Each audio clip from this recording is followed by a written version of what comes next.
in Florida, and probably wherever you are, you can still hear Miami fans celebrating. A wild win for the Canes last night, down to the wire against Ole Miss.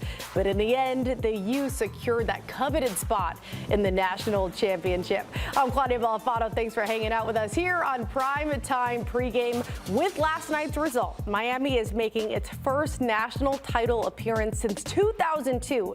So the question now is, who will they face? Oregon or Indiana?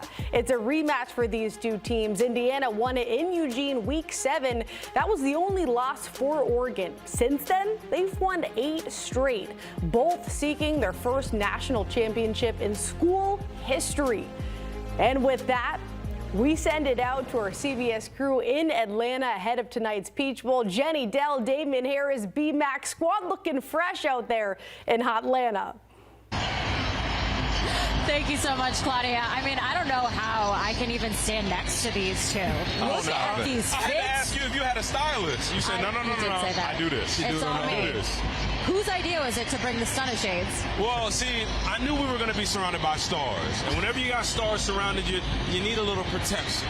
You need a little protection. The game, the scene, the vibe, it's all bright. So I just came prepared. Don't blame me. I'm just prepared. I appreciate the fact that you're prepared, and we have stars all around us. And I want to dive into some of those stars and talk about which team has the edge. We're about 90 minutes away from kickoff here. You feel it in your bones. People are getting excited. Let's break down. You can definitely hear it. It is loud in here right now. All right. Which team has the edge? I'm going to give a category, and then you got to tell me which team you like better in that position, okay? B-Mac, we're going to start with you. Yeah. Quarterback.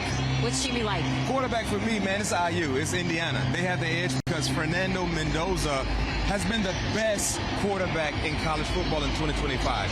He won the Heisman because of those said accolades, what he's done individually. And not to mention, they're undefeated. Come on now, talk about it. Every team they faced, they found a way to win, and a lot of their success in those said games came from his arm and his legs because he has the ability to be mobile when need be as well. Dante Moore has done a great job, especially when you look at how the season ended for the Oregon Ducks with so many injuries to key wide receivers. He didn't blink. He found ways to make plays, and he's done that at a high level. But the entire body of work for me is all about Fernando, so I go edge Indiana. You got to keep those shades on when we're talking about the next position as well, even though I got to say Oregon's struggling a little bit when it comes to depth at the running back position. Who you got? Which team? Well, it's going to be Indiana. It's going to be Indiana, and it's not just because of the injuries to Oregon's running back room. It's not just because between the two top running backs for Indiana, they've combined for 2,000 yards and 15 touchdowns. It's not just because of the fact that they ran for almost 250 yards against the University of Alabama and that fear defense, so we thought. But it's because of the fact that Indiana is the team besides Miami that is left that lines up with 2 tight ends. They might put a fullback in there.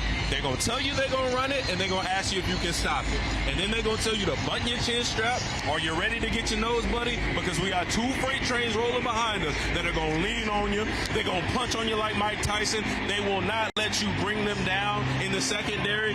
That is what makes this Indiana team have the edge at the running position. It's because they can line it up 11 on 11 in the most crucial moments of the game. Tell the defense, Alabama, we're going to run right at you. You cannot stop us, and we have seen they cannot be stopped. Okay, so we got Indiana. Dame, we're going to stick with you on this one on the offensive side. And we've got some stars behind us right now. Wide receiver. Which receiving core do you like better? You just saw Kenyon Sadiq out there. Here's the thing. We've got Indiana, Omar Cooper Jr., Elijah Surratt, Decker, even the running backs. You've got a depleted Oregon receiver room, but then you've got Kenyon Sadiq that stands up and steps up and makes plays, gets yak after catch. You got DeCorian Moore, a young guy who we know he hasn't done much yet, but we know the ability that he has. Who do we go with, Oregon or Indiana? I got to go with Indiana just because the truth is the truth. We have seen the pass catchers for Indiana show up in the biggest of moments. Decker against Ohio State, Elijah Surratt time and time again, Omar Cooper Jr. Let's not forget about the catch of the year that he made against Penn State to lead that comeback well, I'll say Fernando Mendoza led it. But Omar Cooper Jr., he finished the job. Yep. We've seen it in the biggest moments. The numbers don't lie. Over 3,000 yards receiving, over 20-something touchdowns. They have no weakness. They have no weakness. Woo. All right, if you're counting at home right now, you're saying Indiana has the edge. Let's talk about the defense, B-Mac. Which way you going? Man, listen, both defenses have been outstanding, right? Especially if you look at what Oregon did against Texas Tech. Come on now.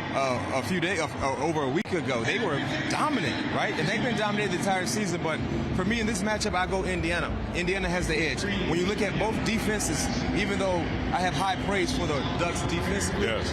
Indiana has been better. Yes. They have more sacks, 40-plus sacks. They have more turnovers. Yes. And in the first meeting in Eugene, they had 6 sacks. Yes. 6 sacks.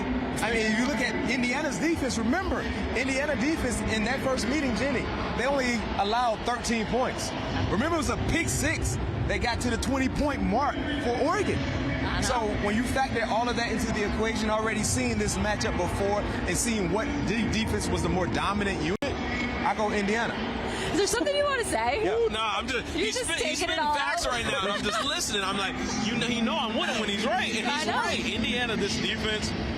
The thing about Indiana, when you talk about the entire team, yes, we're talking about defense, but it's the consistency. Yeah. It's the level at which they play and the consistency that they do it at. They play at a level higher than anybody else. They do it every single rep. And that brings me to our last topic, and that is B-Mac. Yep.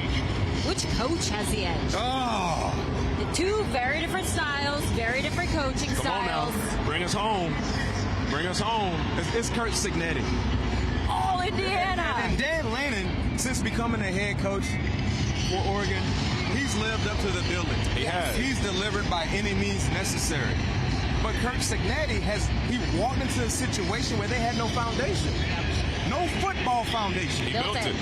Before beating Miami in the Rose Bowl, the last bowl win for Indiana was 1991. I was A long 10. time ago. I wouldn't even thought I was 10.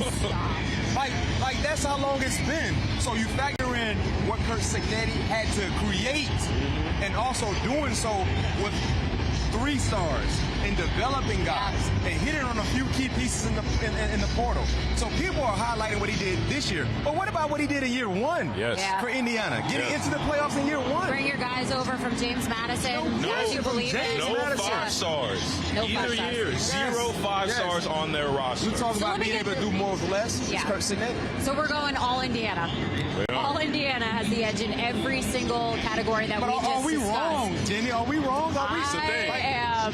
Listen, help us. no. I mean, you just laid out This the is facts based there. on what we've been Right. showed. We got to believe what we see. Here's the question that I have then. In what world does Oregon win this game then? If you're saying that Indiana has the edge in every single category that we just discussed, how do they lose then? Well, the world that they live in is right now, today, 2026, the Peach Bowl. Why? Because they played this team before. Yeah. And we have seen it is hard to beat a team twice. B-Mac, How hard is it? It's so hard. B-Mac hit us with a stat yesterday.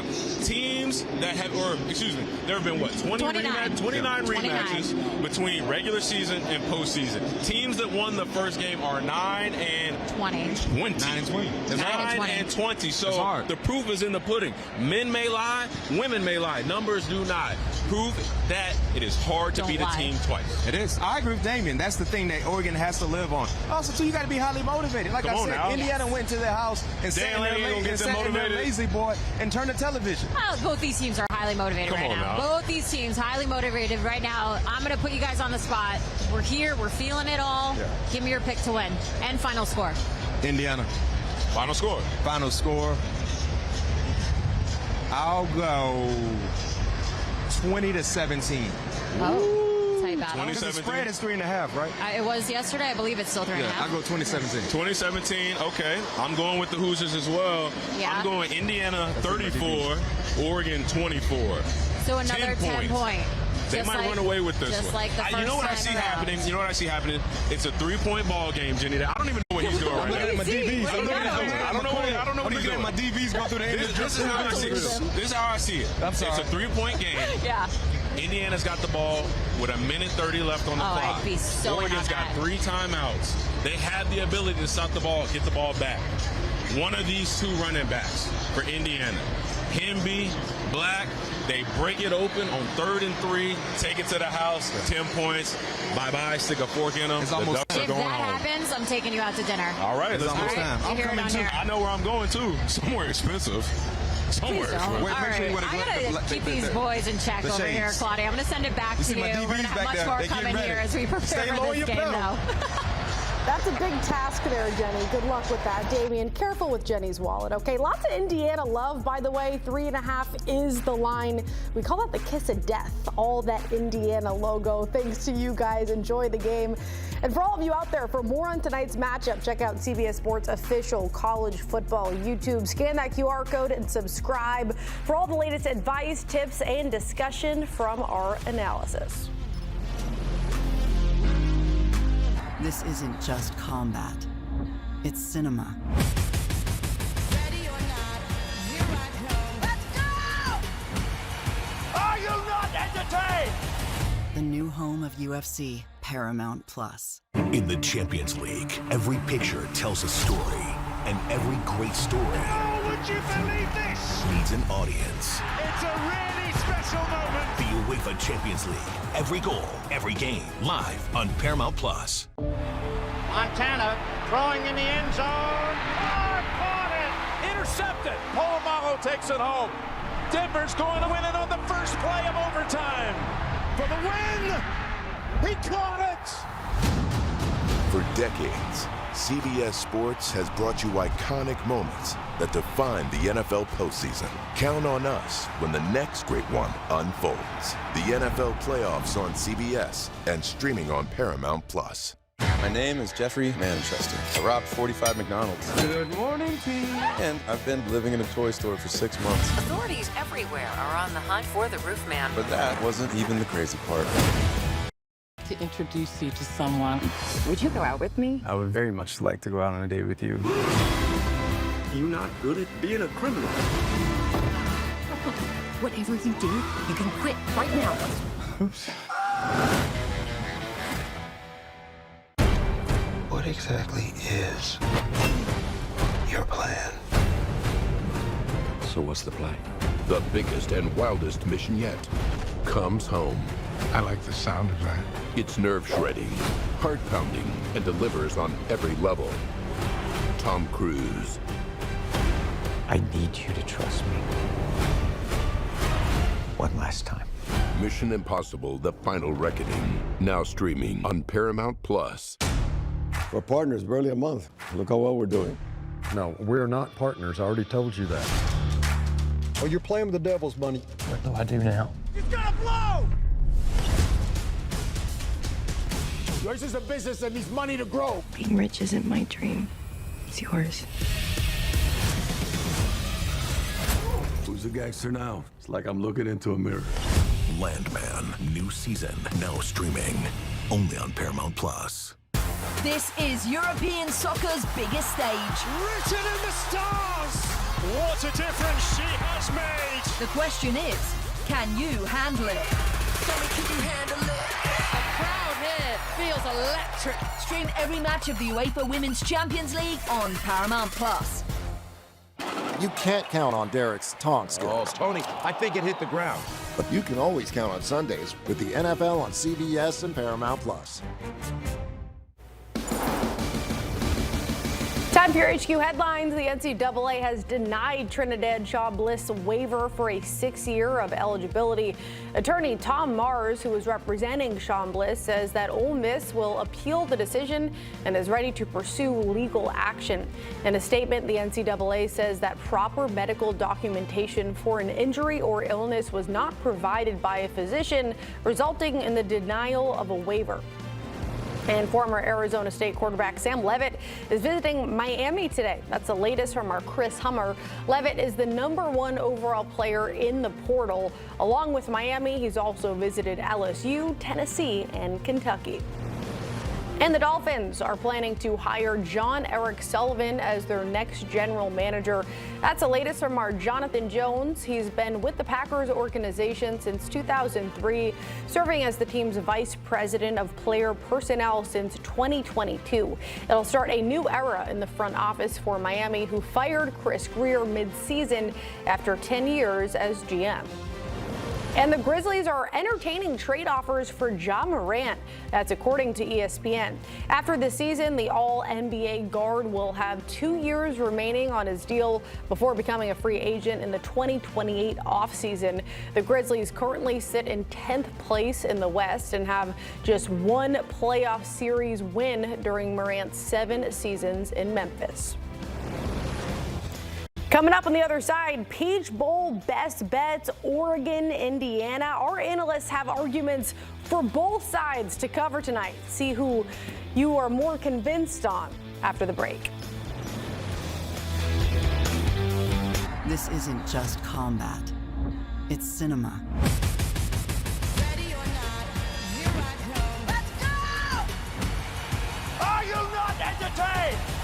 The new home of UFC, Paramount Plus. In the Champions League, every picture tells a story, and every great story Would you believe this? needs an audience. It's a really special moment. The UEFA Champions League, every goal, every game, live on Paramount Plus. Montana throwing in the end zone. Caught it. Intercepted. Polamalu takes it home. Denver's going to win it on the first play of overtime. For the win. He caught it. For decades, CBS Sports has brought you iconic moments that define the NFL postseason. Count on us when the next great one unfolds. The NFL playoffs on CBS and streaming on Paramount Plus. My name is Jeffrey Manchester. I robbed 45 McDonald's. Good morning, team. And I've been living in a toy store for 6 months. Authorities everywhere are on the hunt for the roof man. But that wasn't even the crazy part. I would like to introduce you to someone. Would you go out with me? I would very much like to go out on a date with you. You're not good at being a criminal. Whatever you do, you can quit right now. Oops. What exactly is your plan? So what's the play? The biggest and wildest mission yet comes home. I like the sound of that. It's nerve-shredding, heart-pounding, and delivers on every level. Tom Cruise. I need you to trust me. One last time. Mission Impossible: The Final Reckoning. Now streaming on Paramount Plus. We're partners, barely a month. Look how well we're doing. No, we're not partners. I already told you that. Oh, you're playing with the devil's money. What do I do now? He's gonna blow. Yours is a business that needs money to grow. Being rich isn't my dream. It's yours.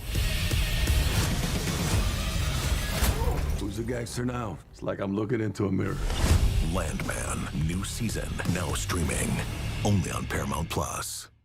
This is European soccer's biggest stage. Written in the stars.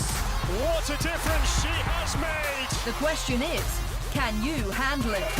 Tell me, can you handle it? The crowd here feels electric. Stream every match of the UEFA Women's Champions League on Paramount Plus. You can't count on Derek's tong skills. Oh, Tony, I think it hit the ground. But you can always count on Sundays with the NFL on CBS and Paramount Plus. It's time for a Parlay Partay presented by FanDuel Sportsbook. Play your game. If you're already watching every college playoff game day, why not boost it? Every college playoff game day, FanDuel gives you a profit boost to use on the action you're already glued to. Download the app today and boost your wins. Scan that QR code now. And with that, we welcome in our party people, Mike McClure and Marie Hunt. Time for a Peach Bowl parlay. Mike, sending it to you first. What do you got? I'm going to give you a little bit of an alt spread on both sides of this game. I'm going to kind of take the cop out and not pick a winner for you. How about Oregon plus 8.5? I find 8 to be a very key number in this rematch between the two Big Ten teams, and I'm going to pair it with Indiana plus 3.5 to not lose the game by more than a field goal. That tells you that I think this is going to be a tight, competitive, one-score football game here. And then under in the first quarter, this number of 10.5, just fading 2 touchdowns here. I don't think we get a successful touchdown and multiple field goals to start. So give me the alt spread on both sides, first quarter under 10.5. Well, it's sneaky, but I will make you choose, just so you know, Mike McClure. You're going to have to pick a side. Emery, what do you got for a parlay? Well, I will stay away from the side for now for the parlay, but I'm going best players, best plays. I'm going anytime touchdown for Elijah Surratt, anytime touchdown for Keon Sadiq, the 2 top playmakers for each quarterback, and both quarterbacks to go over their passing yardage total in the first quarter. We parlay all 4 of those up for a nice payout on the other side. That is a pretty payout. Do we have a quick graphic of a recap for both of these parlays? Yes, we do. There you have it. Mike McClure with the 3-legger. Bunch of different ways. If you don't want to pick a side, here's an option Mike has for you to sort of middle it there. And then Emery going with a few player props with a good old payout. And again, scan that QR code for a profit boost every college playoff game day. You're already watching the action. Why not get a profit boost with our friends over at FanDuel? All right, I said it. You're going to have to pick a side. You got to do it. Mike, I'll let you sit on it for another second. Emery, I'll come to you first. And I got to be transparent with our audience. I already know who you guys are betting on, and you are heads up. So, Emery, talk to me. Who do you got? I'm going to lay the points with Indiana. The reason why I love the Hoosiers is that they do not beat themselves. What, it was their first defensive penalty of the season last week? That's just crazy. That don't even happen in practice, let alone a full-fledged 60-minute football game. So disciplined, so assignment sound, so fundamentally sound. They force you to make the mistake, and they also come into this ball game with the confidence of beating this team already. I believe the pressure is on Oregon to play a clean game, to make plays above the X's and O's, and we know Indiana's going to do what Indiana does. I think that'll be enough to cover the spread here against the Ducks. Mike, we did see the opening line here, 4.5. Indiana the favorite. Oregon money came in. We've seen some threes pop up across the board. You and I talked yesterday on the show. You were very high on Oregon in the last round. Are you still feeling that way about the squad? Still feeling good about Oregon. Played them 6.5, 4.5. Do not have a 3.5 ticket yet personally, but still like them there. We'll be looking to sprinkle money line right before the kickoff here. Look, it's so difficult to beat a good team twice in the same season. And while Indiana did an awesome job in the first matchup here, I think that Oregon learned a lot from it. And I think Oregon grew a lot with that win over Texas Tech. Texas Tech is a team that I think we all kind of consensus had as the best defensive line in college football, and they were able to really win that game. And frankly, they kind of dominated it, even though it was a little bit of a slugfest for a good half of it. They could have scored 35 points on that Texas Tech defense. I like Dan Lanning in the role of the underdog. I'm not necessarily anxious to go back him when they're a favorite, particularly a favorite being asked to win by margin of say 3.5, 4. But when they're in the role of the underdog and you get a full field goal or more, that's where I'm excited to back Dan Lanning's group here. So give me Oregon plus 3.5. Mike, talk to me about the total. We saw it open 47, be bet up to 49.5, 50.5. What's your approach there? A lot like last night, to be honest with you. I'd look to go under in the opening quarter, and then I think things could get a little loose in the second half, depending on which team's able to grab control of this game. But I'm going to go under in the first quarter here, 10.5 or 9.5. Looking at both of them, I think that a really good result for this game would be a touchdown and a field goal in the opening frame. I think it's a game where on a team like Oregon, I think they're going to try to run the ball early and see what they've got. Indiana, I think the same thing a little bit. They will take a shot deep early, no doubt. But I think this is a little slower mover in the opening quarter. I would go under in the first quarter. Yeah, I live bet the under last night, and it looked great until it didn't, and it didn't cash. And you look at these two teams, Emery, one of the most explosive offenses in Oregon. We know what the Hoosiers can do, but you're going to look at the under. Yeah, I like the under here. And I was watching the great segment beforehand with Jenny Dale, B-Mac, and Damian Harris. I think the score is going to be 24-20. I think we're going to get one of those down-the-wire type ball games where Indiana, to Damian's point, has the ball last, but this time they go in and punch it in, and they get the winning touchdown and put them up by 4 points, which covers the spread, but also helps us cash this under. You looked into your crystal ball, Emery, and you see what happens on the first drive with Indiana. If you're betting a game prop, talk to me about that. Yeah, they'll get 2 first downs and probably punt the football at the minus 45-yard line. So I can see them starting backed up, getting 2 first downs, crowds get lathered up, and then Oregon defense stops them before they get to the 50 and go for it, so they'll end up punting on the first drive. Mike, you sort of already referenced the under on the first half. Would that be your favorite game prop?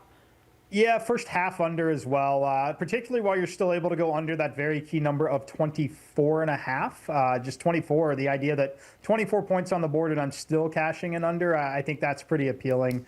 These two teams, both very good defensively. I think Oregon's a team that's a little underrated still on the defensive side of the football. So I think it's a slower mover. And again, like Emery, I kind of like that score prediction he had at 24-20, as long as Oregon is potentially coming out on top, or we're cashing those 4.5 tickets that we got early. But yeah, I like an under in the first half of this one. Let's talk some player props. You both were looking at Mr. Heisman here.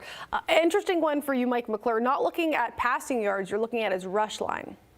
Yeah, going to go rushing yards under 22.5. And while I get that that's not something that's fun to go attack, there's a key difference between college football and the NFL. Sacks count as negative rushing yards. That is the key differentiator here. I also think there's a scenario that Indiana's up late. They take kneel downs. Some of those kneel downs may need to kill a few extra seconds, a few extra lost rushing yards here. I think he may not have to run much tonight in this game. Emery, you're going to look at the passing yards? Mendoza over 208.5 passing yards. I feel like that's rather low for this type of game, so expect him to go over that number tonight against the Ducks. I was trying to find a prop that said how long he was going to stare into the camera with his post-game press conference. I couldn't find that prop, so I went with the passing prop for him to go over. Mine is how many zoom-ins we get on Coach Signetti's eyebrows. That's my favorite. He's just that man. He scares me. Emery Hunt, Mike McClure. Also, I'll mention out there, if you guys don't like the Lions right now, live bet these games. I got a great price last night, catching 6.5 with Ole Miss. So if you don't like the current line, you can always live bet. Don't forget to catch out the early edge. Scan that QR code Monday through Friday. All of the best advice, tips, and discussion. You can catch it. It's our daily sports line betting podcast. And that's going to do it for us here on Primetime Pregame. Kickoff inching closer. Oregon, Indiana. Can the madness match what we saw last night? We shall see. Enjoy the game. Have a great night. This isn't just combat. It's cinema. Ready or not, here I come. Let's go! Are you not entertained? The new home of UFC, Paramount Plus. In the Champions League, every picture tells a story, and every great story would you believe this? needs an audience. It's a really special moment. The UEFA Champions League, every goal, every game, live on Paramount Plus. Montana throwing in the end zone. Oh, caught it. Intercepted. Polamalu takes it home. Denver's going to win it on the first play of overtime. For the win! He caught it! For decades, CBS Sports has brought you iconic moments that the NFL postseason. Count on us when the next unfolds. The NFL playoffs on CBS and streaming on Paramount Plus. My name is Jeffrey Manchester. I robbed 45 McDonald's. Good morning, team. And I've been living in a toy store for 6 months. Authorities everywhere are on the hunt for the roof man. But that wasn't even the crazy part. I would like to introduce you to someone. Would you go out with me? I would very much like to go out on a date with you. You're not good at being a criminal. Whatever you do, you can quit right now. Oops. What exactly is your plan? So what's the play? The biggest and wildest mission yet comes home. I like the sound of that. It's nerve-shredding, heart-pounding, and delivers on every level. Tom Cruise. I need you to trust me. One last time.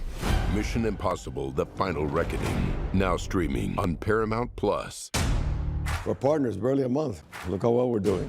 No, we're not partners. I already told you that. Oh, you're playing with the devil's money. What do I do now? He's gonna blow! Yours is a business that needs money to grow. Being rich isn't my dream. It's yours. Who's the gangster now? It's like I'm looking into a mirror. Landman, new season, now streaming, only on Plus. This is European soccer's biggest stage. Written in the stars! What a difference she has made! The question is, can you handle it? Tell me, can you handle it? The crowd here feels electric. Stream every match of the UEFA Women's Champions League on Paramount Plus.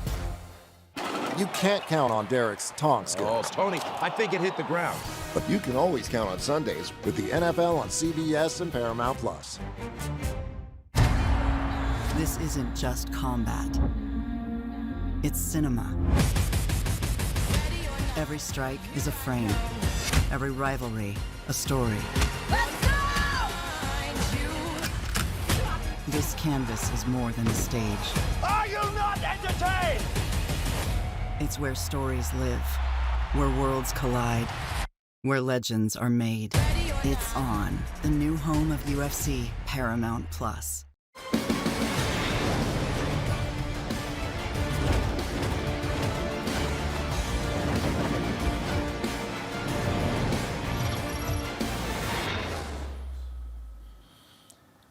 Hello and welcome to a fresh hour of CBS Sports HQ presented by FanDuel. Play your game. I'm Hakeem Dermish. The final spot at the national championship up for grabs tonight in Atlanta.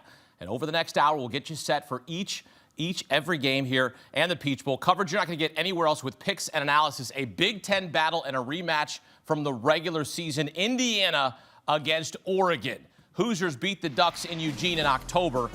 Turning point was in the fourth quarter. Oregon true freshman Brandon Finney Jr. picked off Fernando Mendoza and returned it 35 yards for a touchdown to tie the game. Very next Indiana possession, Mendoza led the Hoosiers down the field, tossed what proved to be the game-winning touchdown to Elijah Surratt. It was Oregon's only loss of the season. Here's Dan Lanning on the rematch. Yeah, half the game in football is sometimes as coaches you chase ghosts and you try to overanalyze things that happened before, but ultimately you try to stick to the same process you've used throughout the season. And just so happens you're playing the same team twice. Part of the reason that they're good is they're able to do the same thing over and over and over again really, really successfully. And that's one thing that's really clear about Indiana. They have an identity. They do their job extremely well. I'd hope you say the same thing about us as you watch Oregon. We do a lot of the same things over and over again really, really well. So it'll be a combination of those things and certainly some tweaks within that. Oregon had season lows in offensive points, 13, and total yards, 267, while allowing a season-high 6 sacks. In the previous 5 instances where teams met in the college football playoff after previously playing that season, the team that lost the first meeting won 4 of the 5 CFP games. Oregon looking to become the latest to avenge a regular season loss. Indiana was a 6.5-point underdog in the first meeting with Oregon. Tonight, Hoosiers are 3.5-point favorites. Indiana is the only top 4 seed to reach the CFP semifinals in the 12-team era. Head coach Coach Signetti looking to lead the Hoosiers to their first title in program history. This week, a former JMU player told The Athletic that Signetti was never happy, but it wasn't a bad thing, saying it made him realize he loved the game even more. Here's Signetti's response. No, that's not right. I mean, there's a lot of times I am happy, I just don't show I'm happy. And if I'm going to ask my players, right, to play the first game, first play, to play 150 the same regardless of the competitive circumstances, then I can't be seen on the sideline, right, high-fiving people and celebrating, or what's going to happen, right? What's the effect going to be, right? You got to be dialed in and thinking ahead. I'll smile and celebrate later in the coaches' room with the coaches, maybe have a beer. Of course, in the playoffs, you got to do 9 or 10 different press conferences after the game. So that's about an hour and a half later. People ask, do you ever get to enjoy this? And last week I asked Jeff Cake, I said, we just won the game, and I got 10 press conferences I got to do after the game. When am I going to enjoy this? So, no, I do smile, and I am happy at times. He can be smiling and happy when they win the game. all right? Like in game, like fine. Like this is what you want. You want your head coach to demand excellence out of you, and he has earned that. In 2 seasons as Indiana head coach, Coach Signetti is an eye-popping 25-2, looking to become the first head coach to win 26 games in his first 2 seasons at a school in FBS history. All right, here's a look at the injury report for tonight, and a big story for Oregon is how thin they are at running back. Freshman Jordan Davison, who leads the team with 15 rushing touchdowns, suffered a broken clavicle in last week's quarterfinal game against Texas Tech. Leading rusher Noah Whittington is listed as questionable with flu-like symptoms, but is expected to play. Jaden Lamar entered the transfer portal, so he's gone. De'Aaron Hill, the only healthy running back on the roster. So Oregon has moved 2 defensive backs to running back. Kilohana Hassenritter played running back for the Ducks previously, and Braden Platt was a running back in high school. Let's get right to the site. Welcome in the 2-timers. 2-time Super Bowl champ Bryant McFadden and 2-time national champ Damian Harris, who join us from Mercedes-Benz Stadium in Atlanta. And Damian, the big story here is Oregon is shorthanded at running back. We know that Noah Whittington is questionable, is expected to play. Are you concerned, though, that this could make Oregon one-dimensional tonight against Indiana? Well, I'm very concerned because with all of these injuries, with all these question marks at the running back position, who does that put a lot of pressure on? Dante Moore. Who do you want playing relaxed, playing worry-free, just going out there being confident? Dante Moore. So the lack of the running game, or the potential lack thereof, is going to put a lot of pressure on this young quarterback to step up and make plays. Now, what I will say, Akeem, is he's shown us. He's got the talent. He's got the attributes. He's got the aura to have the team on his back and to go out there and deliver. But it's going to take some help.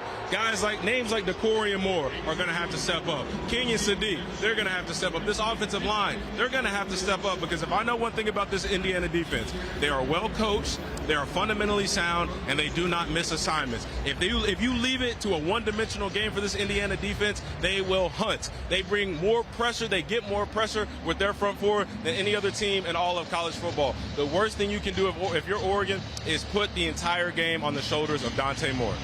Hakeem, remember in the first matchup between these 2 said teams out in Eugene, Oregon, they were healthier at the running back position then, and they had issues running the football. So now with them being shorthanded in terms of the injuries that you alluded to, yes, I'm very, very concerned.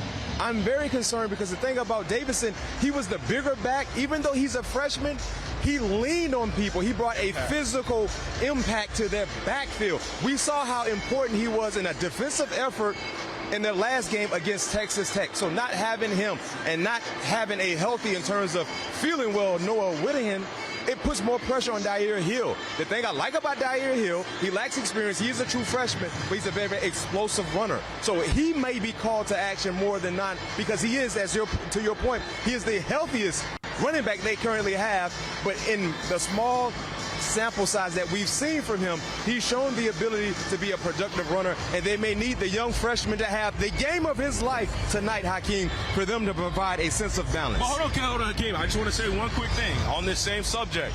I'm going to ask you, are you confident sending a young guy out there that don't have a ton of reps to go out and produce against this Indiana defense that shows no flaws? That's another part of the conversation that we need to have. Yes, they have young guys that can step up. They can run the football. They can make explosive plays. But against this defense, against this team, against these players on this Indiana defense, that's the question that is going to have to be answered. Are they ready for this moment? Well, do you think he is? Would you be confident rolling him out there? If you were a freshman in this situation, would you feel confident? How would you feel? Well, if I'm a head coach, if I'm Dan Lanning, I have confidence in all my players, because look at the way that they play. Look at the way that they perform. Look at the offense that we have. Look at how we can get a defense on their heels, how we can jump out, get a lead, play from ahead, the explosiveness at the receiver position, the tight end position. Yes, the running back position, even though it's depleted. And on top of all, you still have Dante Moore, a guy who is looking to play himself into conversation for the #1 overall pick. And when you've got a guy that's got that much talent, it doesn't matter if you have a young running back. It doesn't matter if you have injuries at the receiver position. Dante Moore is expected to make plays. We want to see it. Dan Lanning wants to see it. NFL coaches and GMs, they want to see it regardless of the circumstances surrounding this football game. Well, B-Mac, Dante Moore was sacked a season-high 6 times in their first meeting against Indiana. What has to happen this time around to avenge that loss? Well, they got to provide a sense of balance for their offense. We didn't see balance the first meeting. They got to find a way to protect their quarterback. You talked about the 6 sacks. Indiana had a field day putting pressure on Dante Moore when they were not sacking him. And they got to find a way to score points, because when you look at the first meeting, Indiana won 30-20. Remember, Hakeem, Oregon's offense only scored 13 points. It was a pick 6 they benefited from the defense. So they had issues putting 13 points on the scoreboard. So it's going to take more than that for them to have an opportunity to win this ball game. But one thing I can say, Hakeem, when you look at Dante Moore in the first meeting compared to who he is now, he is a better player now.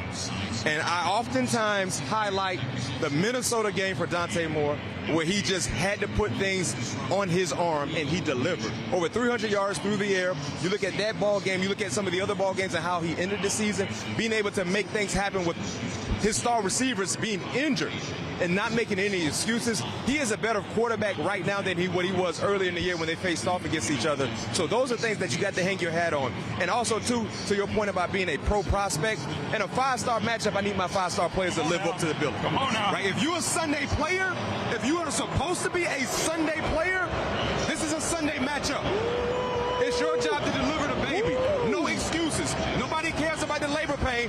Nobody cares about the players that are injured in the backfield for Oregon. It's your job to find a way to get it done. Because Indiana, they applaud your problems. They can care less. So find a way to get it done. B-Mac, you just cut a promo right there. I think they're going to play that inside the Oregon locker room, because I'm ready to go. That was fantastic. Indiana looking to defeat the same team twice in a season for the second time in school history, and the first since winning both meetings against DePaul University in 97. 1897. I mean, we're talking about some major history here. Coach Signetti changing the culture in Bloomington, 25-2 in the first seasons. Damien, you know Signetti comes from the Nick Saban coaching tree. What do you appreciate about his coaching style and how he's guided them to this point? Well, what I love most about Coach Signetti is he's process-driven. It's not about the results. It's not about the accolades. It's about showing up day in and day out and putting your best foot forward, doing everything you can, sacrificing out of yourself into the Indiana Hoosiers. That's what it's all about. You can see it from the team. You can see it from Fernando Mendoza and the way he plays. You can see it from the comments that are made in the media. This is a process-driven team. When you don't focus on the results, when you just focus on the details of showing up and being great every single day, being your best every day, trying to be the best every single day, the results show up for themselves. And for all of those people out there that want to know why Coach Signetti doesn't do a lot of talking, it's because it's about the process. You don't talk much when you're in the process. When you're climbing the mountain, when you're climbing Mount Everest, you don't talk a lot because your actions do the talking for you. The results show up in the fashion that they do. You said it, Hakeem, 25-2 in 2 years. And I'll say this, with 0 5-stars. We just talked about Dante Moore. We could talk about DeCorian Moore. Talk about all the 5-stars on the Oregon sideline. 0 for Indiana. It's not about talent. It's not about awards. It's not about anything other than choosing young men that choose the standard over anything else. That's what this Indiana team is about. The standard, the process. Hell, we might not even call it the Alabama way anymore. We might have to call it the Indiana way just because we saw Indiana do to Alabama what Alabama has gotten used to doing to people. That's what this team is, and it's because of the man you just mentioned, Coach Signetti. Now you know why people are showing up in the comments, B-Mac. You look at Now you know why people are showing up in the comments from Tuscaloosa coming after Damian Harris when he's making a statement like that. Did I lie? No, you didn't. Yeah, they're going to get him the entire offseason. They're going to get him the entire offseason. But real quick, when you look at the 12-team playoffs, right, when all 12 teams were involved in the playoffs, Indiana, they were the best coached team in the playoffs. And it's because of what Damian mentioned in terms of their leader and their head coach and Coach Signetti. Every place he's been, he's found a way to win, and his formula fits what he does best. So when you look at this team, they don't beat themselves. They don't. So if you beat them, you got to beat them, right? Because they're not going to shoot themselves in the foot, and they do it the right way for 4 quarters. So it's been a phenomenal watch for us as fans to watch Coach Signetti create what he's created. Because I looked at the numbers and I'm looking at Indiana. For such a long time, we've all known Indiana to be a basketball school, right? The last win before the Rose Bowl win for Indiana was 1991. 1991, Hakeem. I think I was 10 at that time. That's how long it's been since they won a bowl game. 1991. Guess what he did? Took care of business, and he's not looking back anytime soon. He's continuing to create more success for this program, and they're coming in here with a belief. When we look at, if you can see the stadium, it's all red. It's all red, Hakeem. It's all red. They're fired up for this moment right now. Fired up. Both Oregon and Indiana chasing their first title in school history. Bryant McFadden and Damian Harris here with us on CBS Sports HQ. Men, thank you. We'll see you post-game. Appreciate it. And when we return, we're just getting started. Dante Moore, what's he got to do to be successful against this stout Indiana defense? Former Ohio State running back Beanie Wells and former Cowboys quarterback Ben DiNucci in studio join the program. This is CBS Sports HQ presented by FanDuel.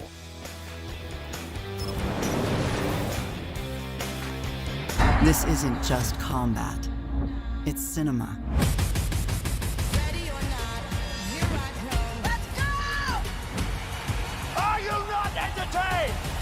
The new home of UFC, Paramount Plus. In the Champions League, every picture tells a story, and every great story Would you believe this? needs an audience. It's a really special moment. The UEFA Champions League, every goal, every game, live on Paramount Plus. Montana throwing in the end zone. Caught it. Intercepted. Polamalu takes it home. Denver's going to win it on the first play of overtime. For the win. He caught it. For decades, CBS Sports has brought you iconic moments that define the NFL postseason. Count on us when the next great one unfolds. The NFL playoffs on CBS and streaming on Paramount Plus. My name is Jeffrey Manchester. I robbed 45 McDonald's. Good morning, team. And I've been living in a toy store for 6 months. Authorities everywhere are on the hunt for the roof man. But that wasn't even the crazy part. I would like to introduce you to someone. Would you go out with me? I would very much like to go out on a date with you. You're not good at being a criminal. Whatever you do, you can quit right now. Oops. What exactly is your plan? So what's the play? The biggest and wildest mission yet comes home. I like the sound of that. It's nerve-shredding, heart-pounding, and delivers on every level. Tom Cruise. I need you to trust me. One last time. Mission Impossible: The Final Reckoning. Now streaming on Paramount Plus. We're partners, barely a month. Look how well we're doing. No, we're not partners. I already told you that. Oh, you're playing with the devil's money. What do I do now? He's gonna blow. Yours is a business that needs money to grow. Being rich isn't my dream. It's yours. Who's a gangster now? It's like I'm looking into a mirror. Landman, new season, now streaming, only on Paramount Plus. This is European soccer's biggest stage. Written in the stars. What a difference she has made. The question is, can you handle it? The crowd here feels electric. Stream every match of the UEFA Women's Champions League on Paramount Plus. You can't count on Derek's taunt skills. Oh, Tony, I think it hit the ground. But you can always count on Sundays with the NFL on CBS and Paramount Plus. Back here on CBS Sports HQ, presented by FanDuel, the Ducks' path to the semifinals looks like this: a blowout win against James Madison and a shutout against Texas Tech, now one win away from playing for a national championship.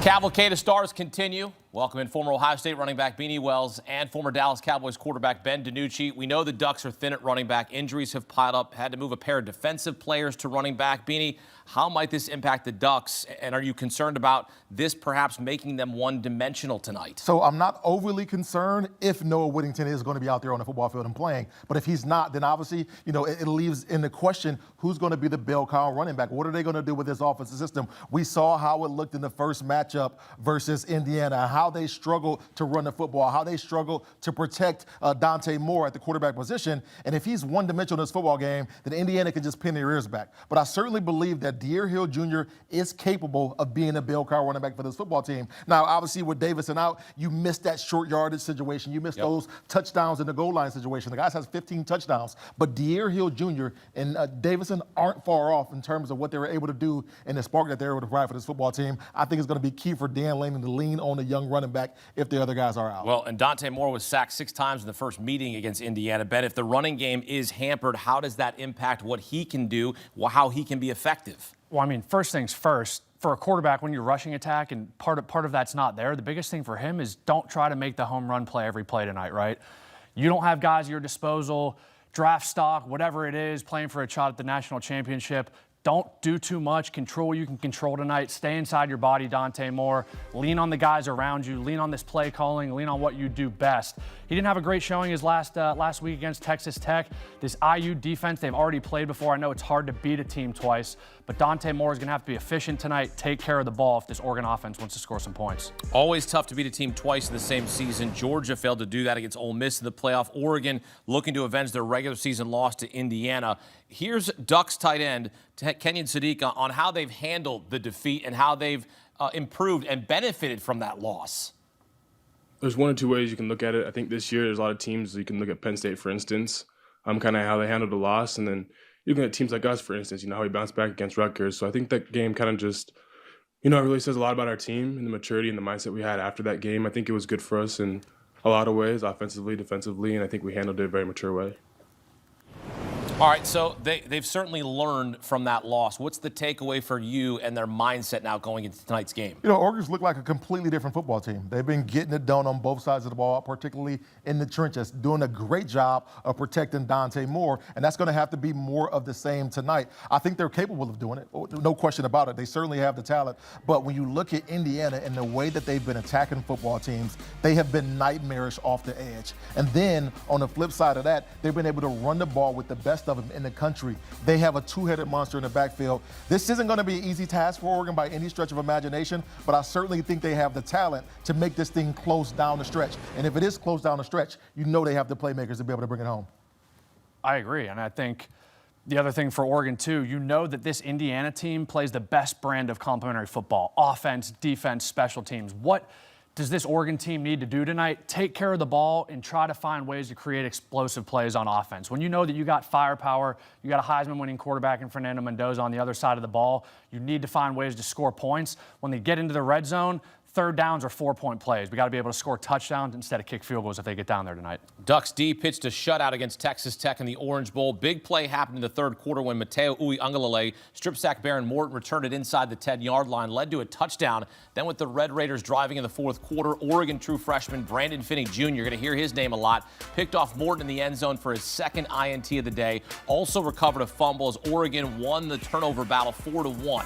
First meeting against Indiana, Finney Jr. had a pick 6 against Fernando Mendoza in the fourth quarter. Thing is, next Hoosiers drive, Mendoza tossed what proved to be the game-winning touchdown. Ben, how can the Ducks force Mendoza into mistakes and contain his ability to extend plays? Well, I think you just hit the nail on the head right there. When you got a quarterback like Fernando Mendoza, who's accurate, who's big, who's physical, the thing that I always think that gets guys like that going is the ability to use your legs, right? Red zone, third downs, critical points in the game. We saw it in the first time they played. He had a couple critical runs in that game that really, changed the structure of that game in the second half. So for tonight, this Oregon defense got to find a way. I don't know if it's put a spy on him on third down, whatever it is, but you got to find a way to limit what he can do outside of the pocket, because if he gets outside of the pocket on some of these critical downs, he can certainly hurt you. Yeah, there's no question about it. I mean, we talk so much. I know I've been hearing people talking in broadcasts about Dante Moore and his ability to use his legs. Well, he doesn't really use his legs a whole bunch. When we talk about a dual-threat quarterback, I think the advantage goes to Indiana because of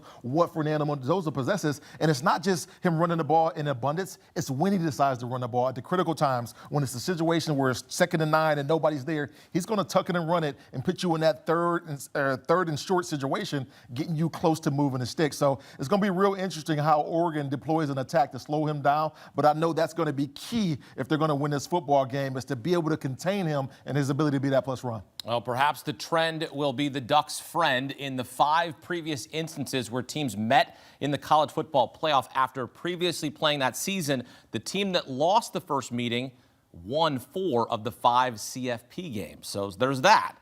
When we return here on CBS Sports HQ, he wins. No need to Google Coach Signetti anymore. In just 2 seasons, putting Indiana on the map, we go one-on-one with the Hoosiers head coach. That's next on CBS Sports HQ, presented by FanDuel. This isn't just combat. It's cinema.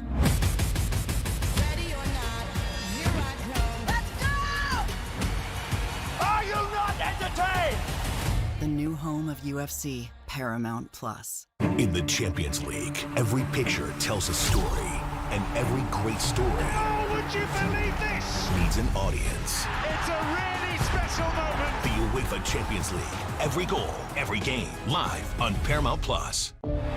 Montana throwing in the end zone. Caught it. Intercepted. Polamalu takes it home. Denver's going to win it on the first play of overtime.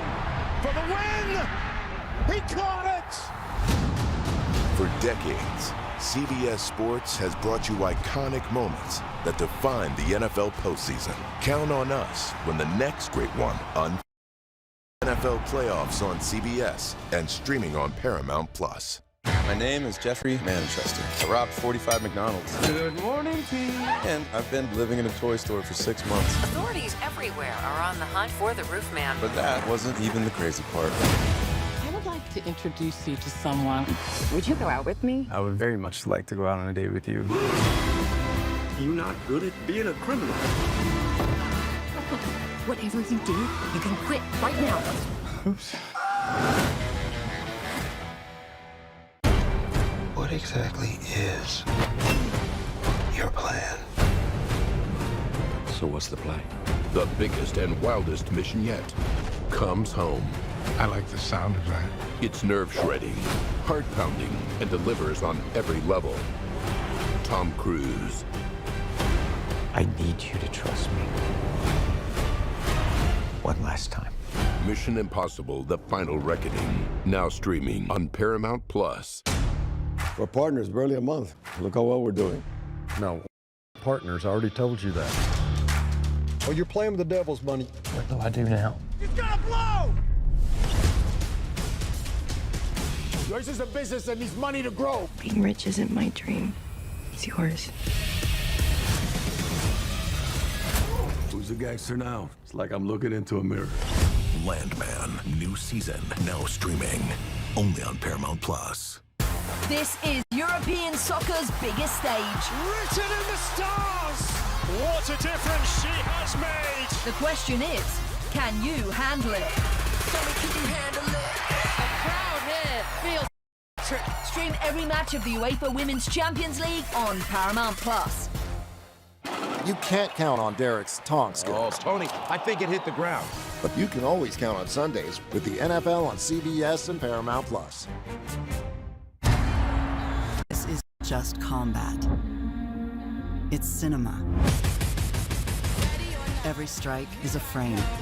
Every rivalry, a story. This canvas is more than a stage. Are you not entertained? It's where stories live, where worlds collide, where legends are made. It's on the new home of UFC, Paramount Plus. Montana throwing in the end zone. Caught it. Intercepted. Polamalu takes it home. Denver's going to win it on the first play of overtime. For the win. He caught it. For decades, CBS Sports has brought you iconic moments that define the NFL postseason. Count on us when the next great one unfolds. The NFL playoffs on CBS and streaming on Paramount Plus. Warden, take care of my brother Kyle, and I'll take care of you. This is my castle now. You're about to have a plague of outsiders descend on your town. What you expect in return? Partnership.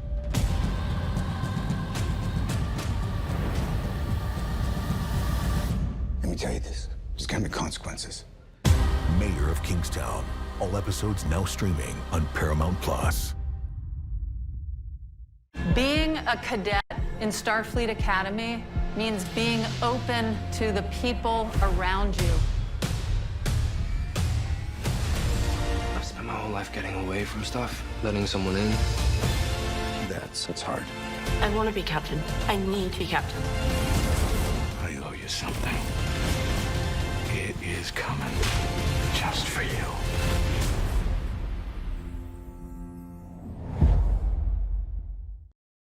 What exactly is your plan? So what's the play? The biggest and wildest mission yet comes home. I like the sound of that. It's nerve-shredding, heart-pounding, and delivers on every level. Tom Cruise. I need you to trust me. One last time. Mission Impossible: The Final Reckoning. Now streaming on Paramount Plus. My name is Jeffrey Manchester. I robbed 45 McDonald's. Good morning, team. And I've been living in a toy store for 6 months. Authorities everywhere are on the hunt for the roof man. But that wasn't even the crazy part. I would like to introduce you to someone. Would you go out with me? I would very much like to go out on a date with you. You're not good at being a criminal. Whatever you do, you can quit right now. Oops. There are some things in life that you can't quite explain. An extraordinary story. Maybe it sounds flawless, looks effortless, or makes you feel like a part of history. The first ever goal for BFC. And when all of those phenomenons come together, it's perfect. Pitch perfect.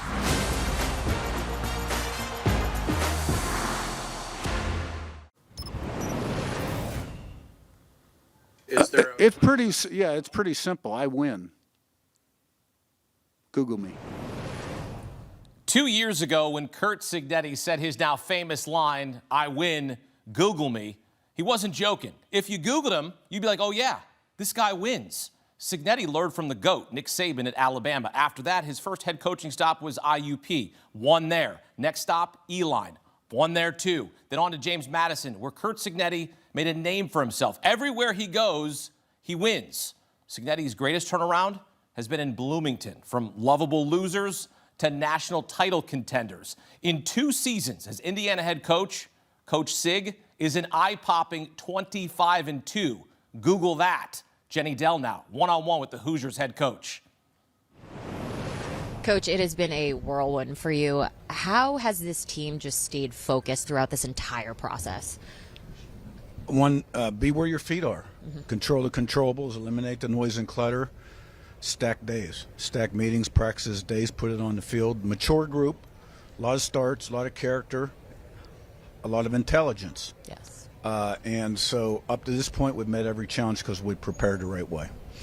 You mentioned the preparation. I mean, you're the #1 team in the country, yet it seems like you have this underdog mentality. The team has had that all season long. Where does that mindset come from?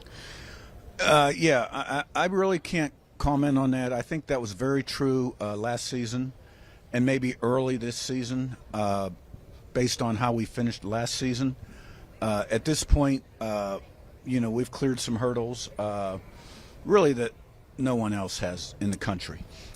But that means nothing.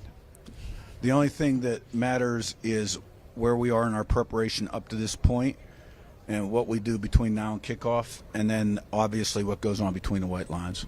One of those hurdles that you did clear was the game against Oregon. We were here, CBS covered that game, and we saw it front and center. What were your biggest takeaways from that game, and how do you think that made this team grow? Yeah, well, obviously it was a great win. Oregon was number 2 or 3 in the country at the time. They had not lost a home game in, quite a long time.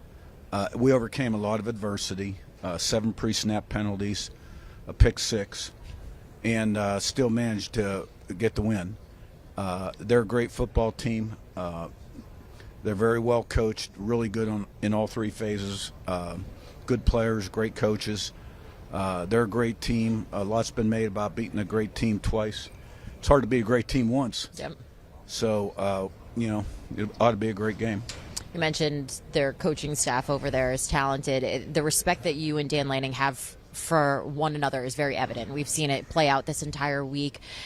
How do you look at the way that the two of you have just built up these powerhouse programs in the world of college football right now? How do I look at it? Yeah. Well, they've been around a little longer than we have. We're kind of the new kid on the block.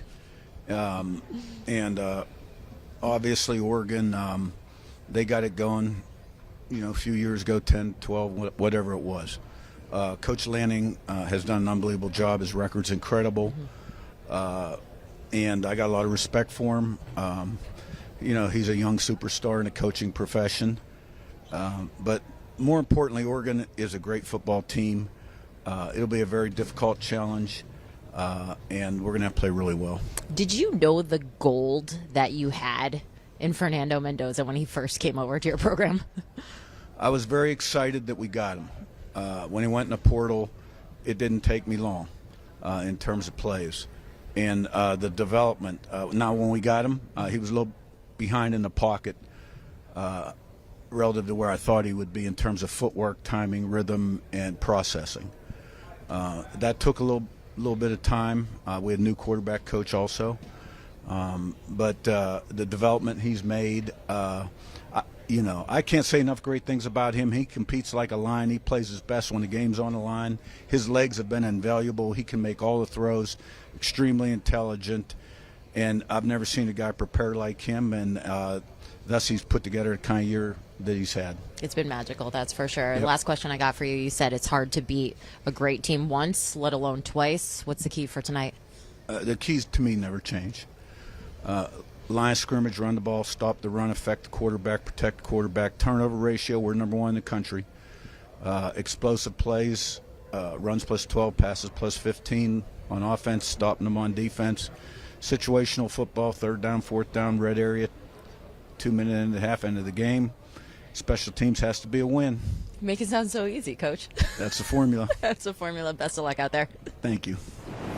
He's made it look easy. Coach Signetti looking to become the first head coach to win 26 games in his first 2 seasons at a school in FBS history. Back here with Ben DiNucci, Beanie Wells. Ben, you played for Signetti at James Madison. Give us your perspective. What was it like playing for him, and what can you say about how he's led Indiana to this point? Yeah, first things first, he was awesome. I tell people this all the time. He totally changed the way I thought and played the quarterback position. I think it's really evident what he's done with a couple of these guys the last couple of years at Indiana. Last year, Curtis Rourke, transfer, brought him in. NFL. Myself, JMU, we were FCS at the time. NFL. This year, Fernando Mendoza, Heisman, going to go on to probably be the #1 draft pick. But the thing that I love so much about Coach Sig, he made things very, very black and white. Do your job, show up, be the same guy every single day, and the results will follow, right?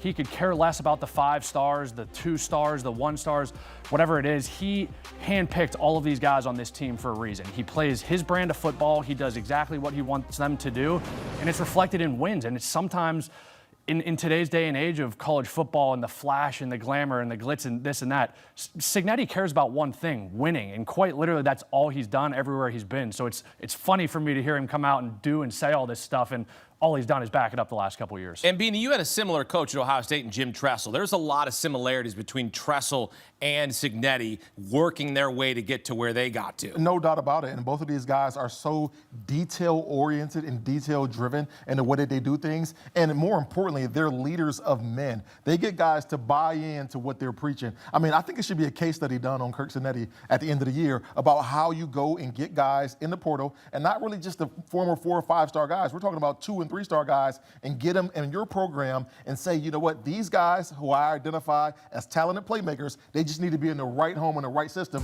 and get everybody to buy in. That's not an easy task to do. So if I'm a GM out there, it's crazy. That's heck the thing in college, we got GMs. Yep. But I'm going and I'm looking at IU and how they do things and how they figure out how to get guys and get them to buy in. And that is the exact formula that I want for a championship program. Look at what he's done in 2 years. Nothing short of amazing. It's incredible. And now it's raised the bar, right? Because every every AD, every GM. Look what Coach Signetti did. You need to do that now in 2 seasons. Yeah, we'll give you resources. Yeah, we'll help you move along here. But now you're going to have guys that go, well, I can't do what Coach Signetti did. He's got some magic potion here. Well, he expects a lot from his players, looking to lead Indiana to its first title in program history. Fernando Mendoza coming over from Cal, looking to become the first quarterback to win the Heisman and the national championship in the same season since Joe Burrow in 2019. Of course, he went on to be #1 overall. Mendoza projected to go #1 overall. Ben, what makes Mendoza so special, and what does he have to do tonight to be successful once again against this Ducks defense? I think the biggest thing when you look at Fernando Mendoza and what makes him so special, there's a lot of guys who have the athletic ability, the game-breaking speed, whatever it is. The one thing I think that translates from his game directly to the NFL is the accuracy, bar none. It's not even close. You turn on the tape, you watch him in the Big Ten championship game. I was there versus Beanie, your Ohio State Buckeyes, and what he was able to do versus that defense, the back shoulder fades, the touch balls, the over the middle. It just seems like he's in such control right now that he almost doesn't even care where defenders are in relation to his receivers, right? There's always a place he can put the ball. He's always in control, and sometimes playing the quarterback position there's a fine line between making a play and just checking the ball down. And he seems to have a really, really good grasp on when it's time to use his legs, when it's time to fit a ball in there, and when it's time to just live and see the next play. Look, the great quarterbacks are like point guards, and they get everybody involved. They get their playmakers involved in the most opportune situations, and that's what we see from Fernando Mendoza. He gets his guys involved on a consistent basis. He's not picking one target and saying, I'm going here. No, he's going to the open man, and he has control and command of the offense, and we're able to see him be a field general because of that reason. Mendoza 1 win away from playing for a natty in his hometown of Miami. Hoosiers defense among the best in the nation, allowed 10 points per game. They shut down Alabama 38-3 in the Rose Bowl. Indiana is disciplined. Averaged 3 penalties per game this season, 3rd fewest in FBS. You saw Alabama try to draw them off sides with a hard count in the second quarter. Didn't bite. And then Signetti, which was the greatest cutaway maybe in sports history, he wasn't amused. He's like, don't try that on us. Don't try that. Ben, it's simple here. Indiana does not make a lot of mistakes, and they execute on both offense and defense.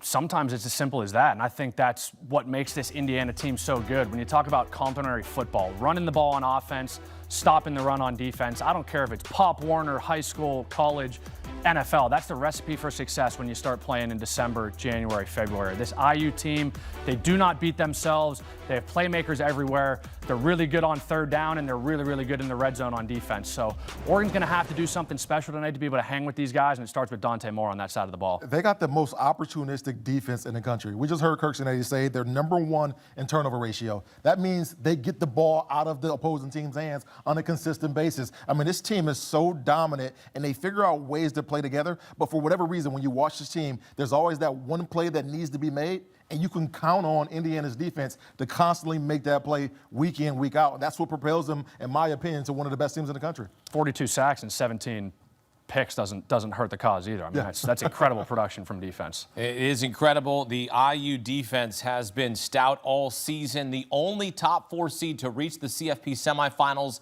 in the 12-team era. Coming up here on CBS Sports HQ, we're going to go position by position, break down who has the edge between Indiana and Oregon. But after the break, we'll dive into the transfer portal, where the Sam Levitt sweepstakes is heating up. That's next on CBS Sports HQ.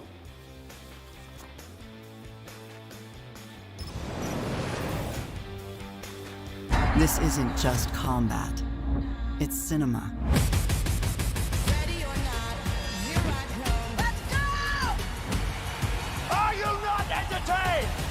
The new home of UFC, Paramount Plus. In the Champions League, every picture tells a story, and every great story Would you believe this? needs an audience. It's a really special moment. The UEFA Champions League, every goal, every game, live on Paramount Plus.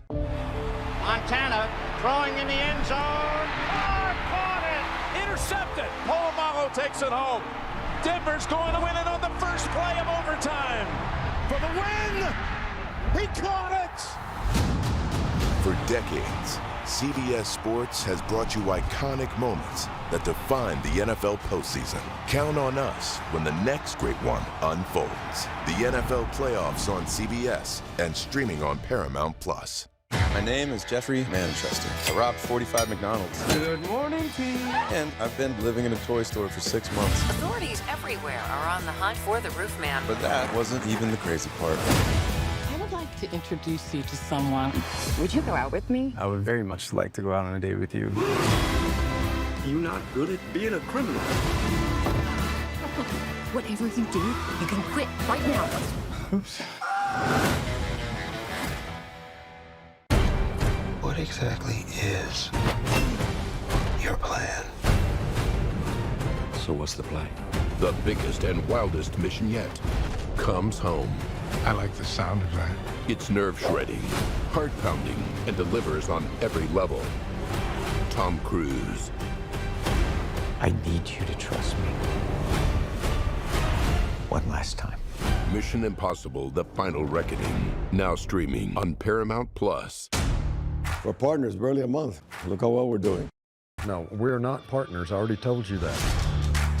Oh, you're playing with the devil's money. What do I do now? It's gonna blow! Yours is a business that needs money to grow. Being rich isn't my dream. It's yours. Who's a gangster now? It's like I'm looking into a mirror. Landman, new season, now streaming, only on Paramount Plus. This is European soccer's biggest stage. Written in the stars! What a difference she has made! The question is, can you handle it? Can you handle it? The crowd here feels electric. Stream every match of the UEFA Women's Champions League on Paramount Plus. You can't count on Derek's tongue skills. Oh, Tony, I think it hit the ground. But you can always count on Sundays with the NFL on CBS and Paramount Plus. Former Arizona State quarterback Sam Leavitt has already met with LSU and Tennessee. The courting for the nation's top-ranked quarterback in the portal continues. Leavitt planning to meet with Miami. That's the latest from our Chris Hummer. Canes in the market for a quarterback with Carson Beck set to make his final collegiate start next Monday in the national championship.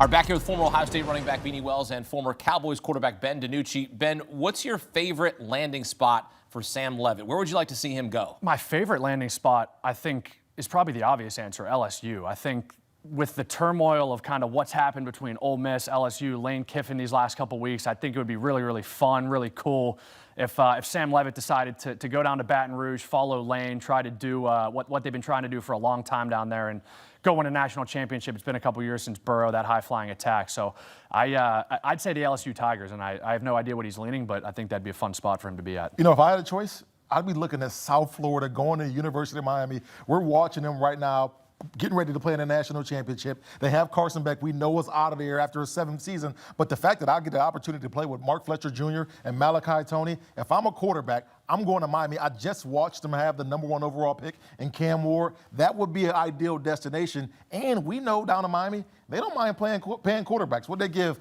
Carson Beck? Over $4 million? Yep. And I got a chance to win?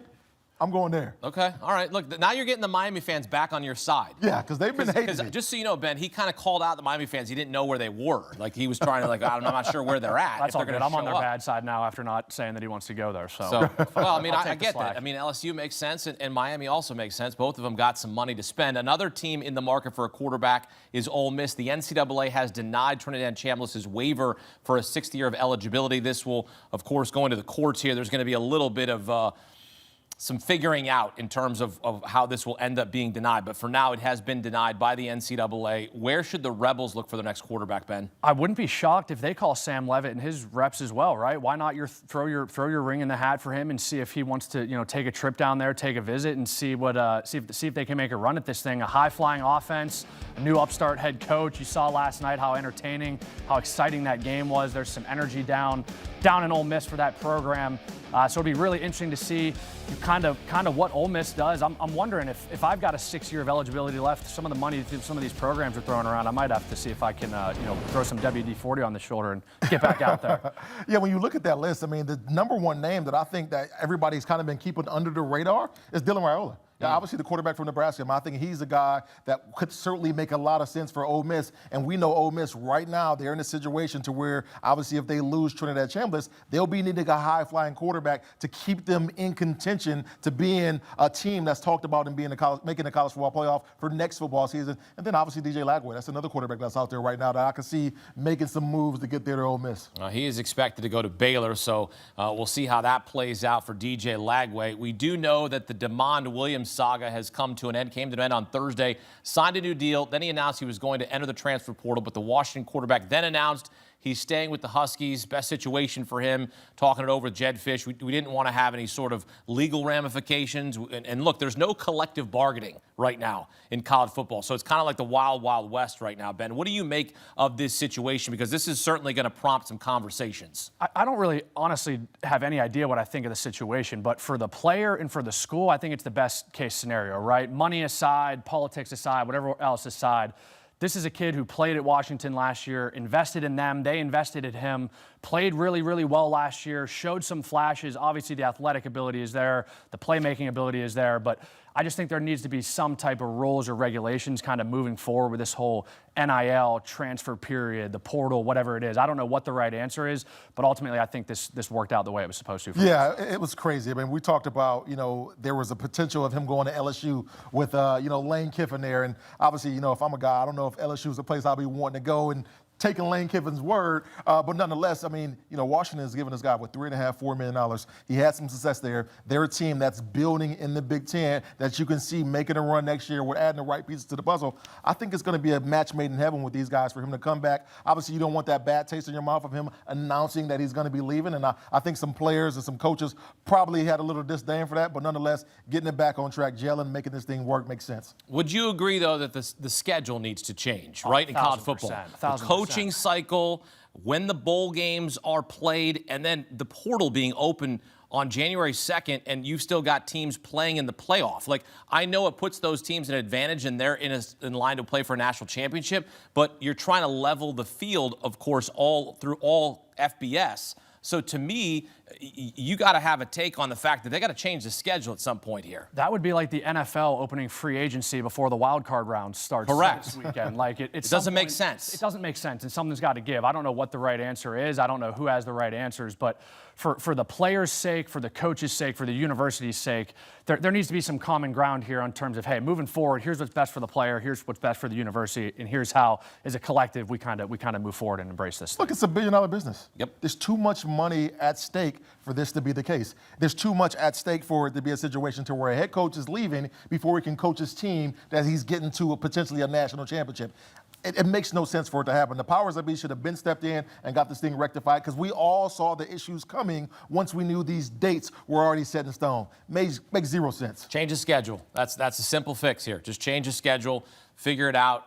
Get somebody who's going to have control. We want quality control, right? Mm-hmm. Quality control and leadership. Two of the things I talk about all the time. We need quality control and we need leadership in FBS. All right, let's get it done. Ben DiNucci, Beanie Wells here on HQ. And when a player signs with a new team, we'll have instant reaction right here on CBS Sports HQ. For all things recruiting, 24/7 Sports is the destination with a network of resources. They deliver the latest news and information across the college football and college basketball landscapes. You can also access their content on the CBS Sports YouTube channels. Coming up, we turn our attention back to tonight's Peach Bowl. We'll go position by position, break down who has the edge between Indiana and Oregon in the rematch. You're watching CBS Sports HQ. Keep it locked. This isn't just combat.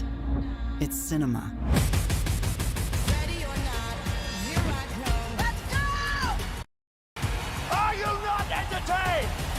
The new home of UFC, Paramount Plus. In the Champions League, every picture tells a story, and every great story would you believe this? needs an audience. It's a really special moment. The UEFA Champions League, every goal, every game, live on Paramount Plus. Montana throwing in the end zone. Oh, caught it! Intercepted. Polamalu takes it home. Denver's going to win it on the first play of overtime. For the win! He caught it! For decades, CBS Sports has brought you iconic moments that define the NFL postseason. Count on us when the next great one unfolds. The NFL playoffs on CBS and streaming on Paramount Plus. My name is Jeffrey Manchester. I robbed 45 McDonald's. Good morning, team. And I've been living in a toy store for 6 months. Authorities everywhere are on the hunt for the roof man. But that wasn't even the crazy part. I would like to introduce you to someone. Would you go out with me? I would very much like to go out on a date with you. You're not good at being a criminal.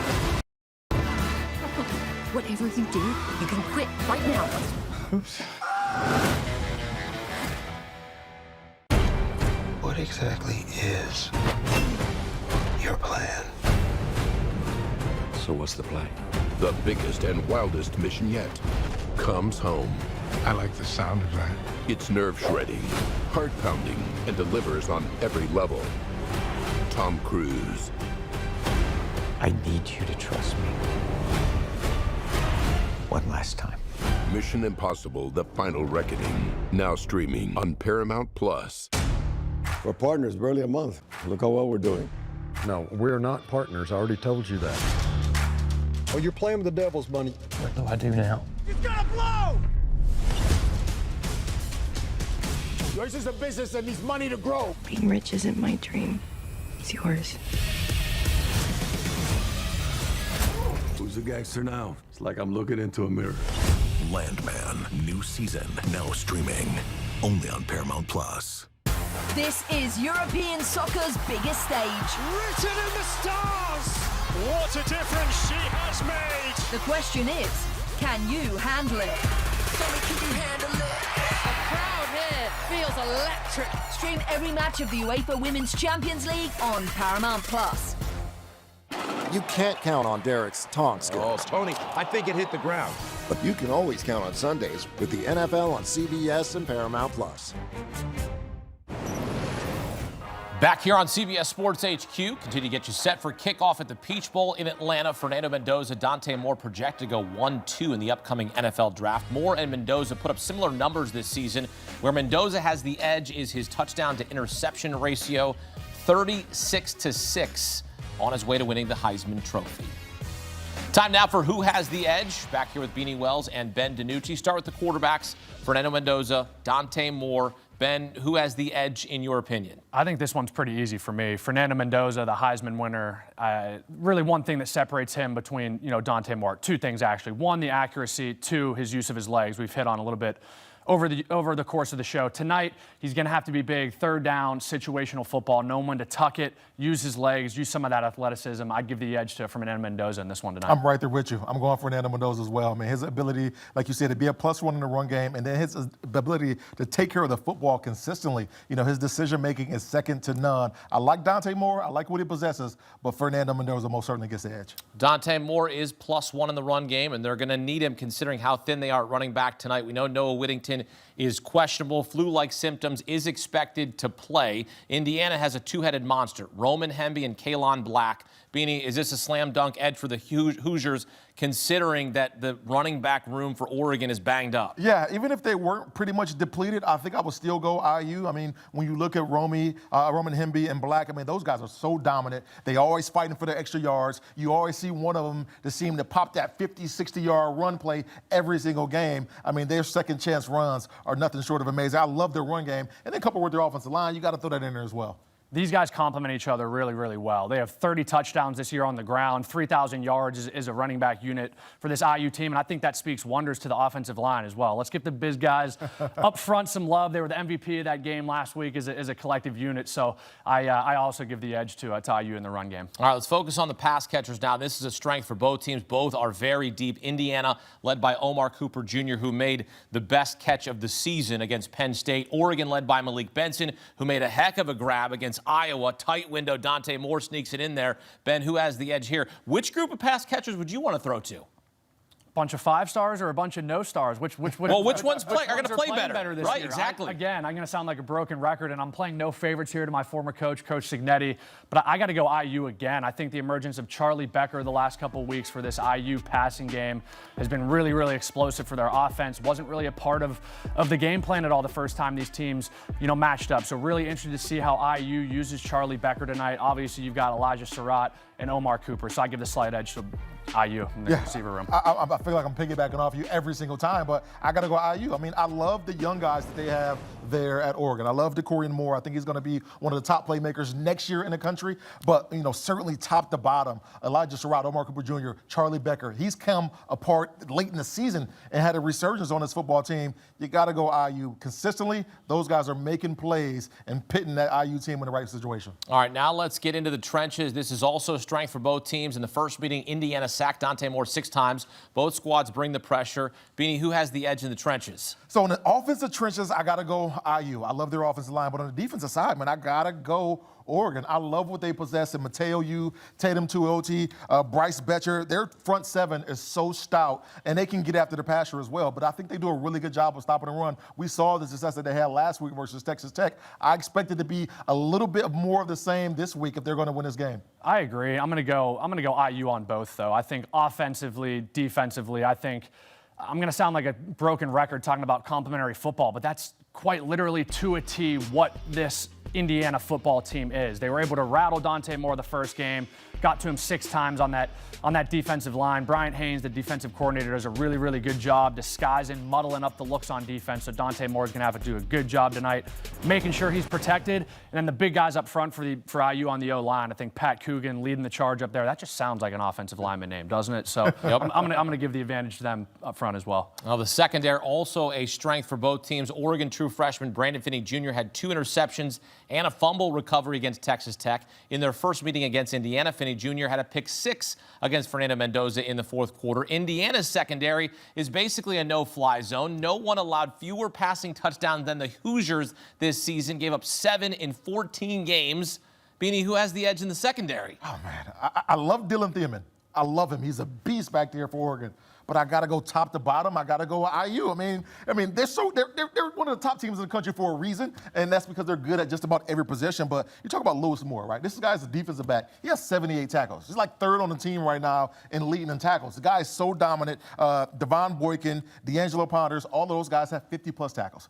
That's an insane number of tackles when we talk about defensive backs stepping up, getting their nose dirty, particularly in the run game. I mean, I got to go IU all day. I'm going Oregon, and here's why. I watch enough football, and I watch enough shows every week to see the graphics of everyone picking IU across the board, and the graphics they are the next day. So I'm not going to do that to myself. But Akeem, you hit it. Brandon Finney Jr. had a pick 6 in game 1 against the Indiana the first time these guys played. Last week, what did he do? 2 interceptions, a fumble recovery. He's a freshman. He's a long, rangy corner for this defense. And I think specifically tonight, this is the unit that's going to have to show up for this Oregon defense if they want to make some noise on that side of the ball and slow down this Indiana attack. Yeah, they want to make some noise. Not a question of if, but when they can make noise. Both head coaches are Nick Saban disciples. Coach Signetti, 880. Dan Lanning, 873. The highest career FBS win percentages of any head coaches in the past 50 years, and the highest career win percentages between opposing coaches in CFB history. Signetti versus Lanning. These guys are different styles. They get their teams rallied in different ways. Ben, who has the edge? Of course, you played for Coach Signetti. I got to throw that in there. That must have been an AI picture of him smiling. I'm not sure where you guys find it sometimes. Managed to find a picture of him smiling, but yeah, I'm going Indiana Hoosiers. I'm going Coach Signetti here. I was part of it. I've seen what it looks like. I know what the days leading up to it look like for Coach Signetti, for this team, the game plan, what he's telling these guys. I think he probably locked himself in a dark room for the last 48 hours and has thought about nothing but how to win this game tonight. So give me Coach Signetti. Ducks fans, don't kill us. Please don't kill us. But we're just going with the metrics and what we see on tape. And what we see on tape is IU's the best football team in the country, and they are led by one of the best coaches, if not the best coach in the country. So I got to give the edge to Coach Signetti. So across the board, Indiana has the edge. They did win the first meeting. Both men, Coach Signetti, Dan Lanning, looking to lead their schools to their first title in program history. Getting closer and closer to kickoff. What has to happen for each team to win the Peach Bowl and play for the Natty? We've got picks and predictions. next on CBS Sports HQ. This isn't just combat, it's cinema.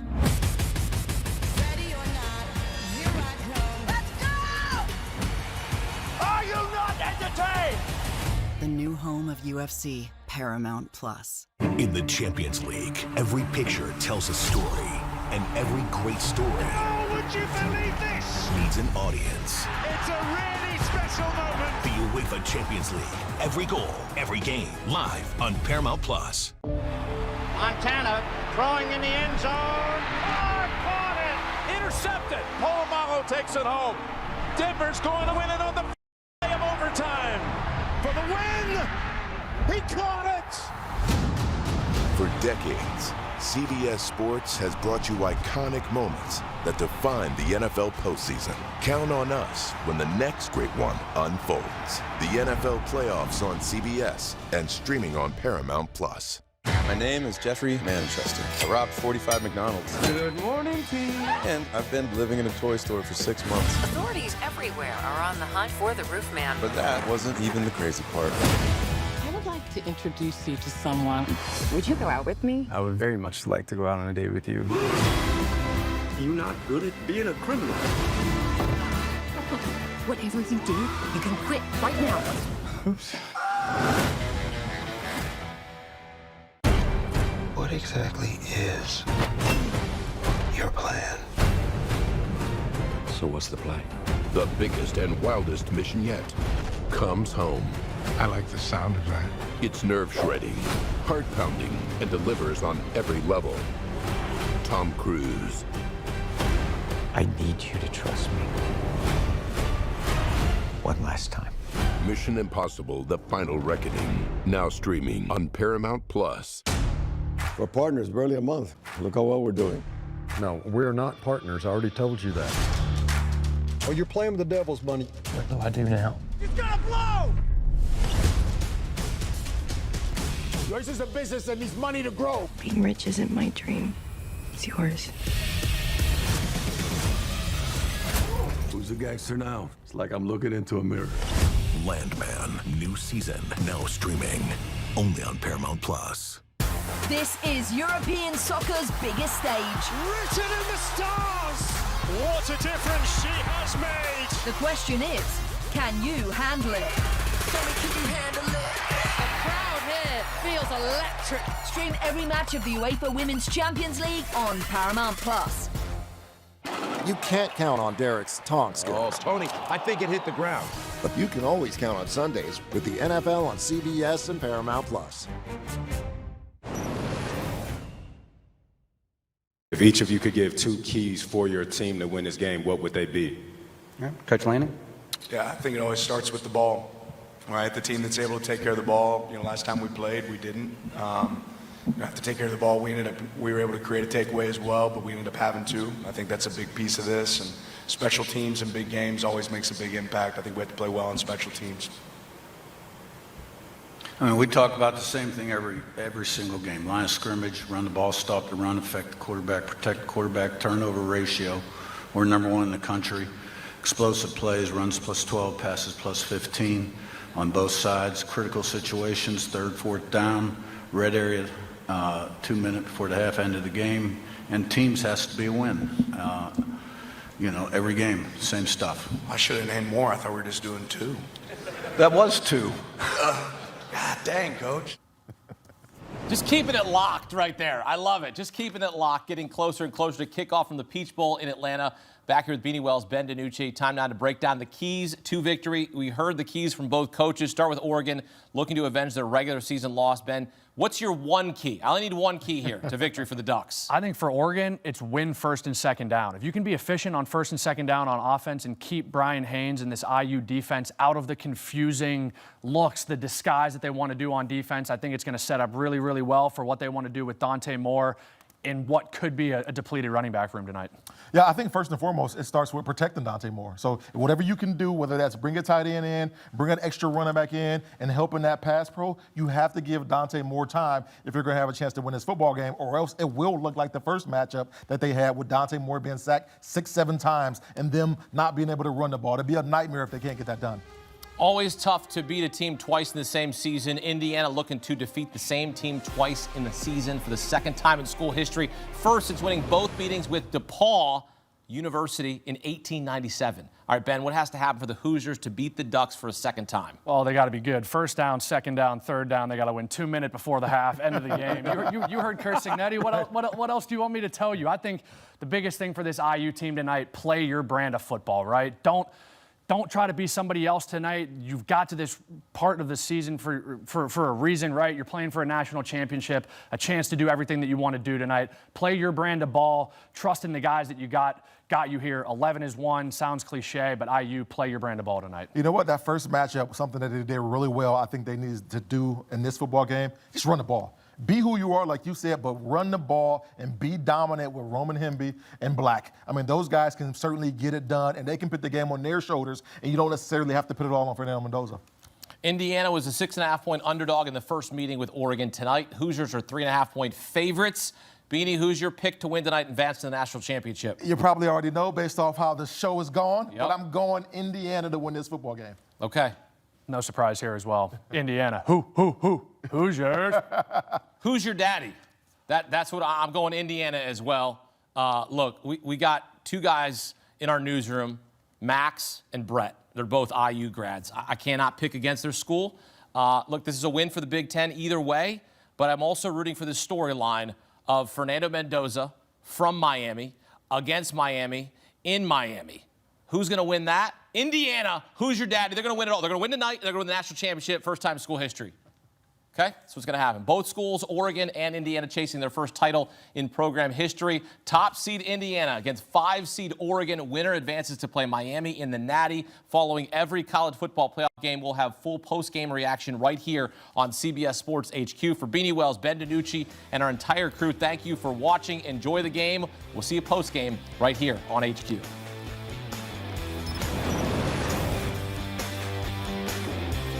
This isn't just combat. It's cinema. Ready or not, here I come. Let's go! Are you not entertained? The new home of UFC, Paramount+.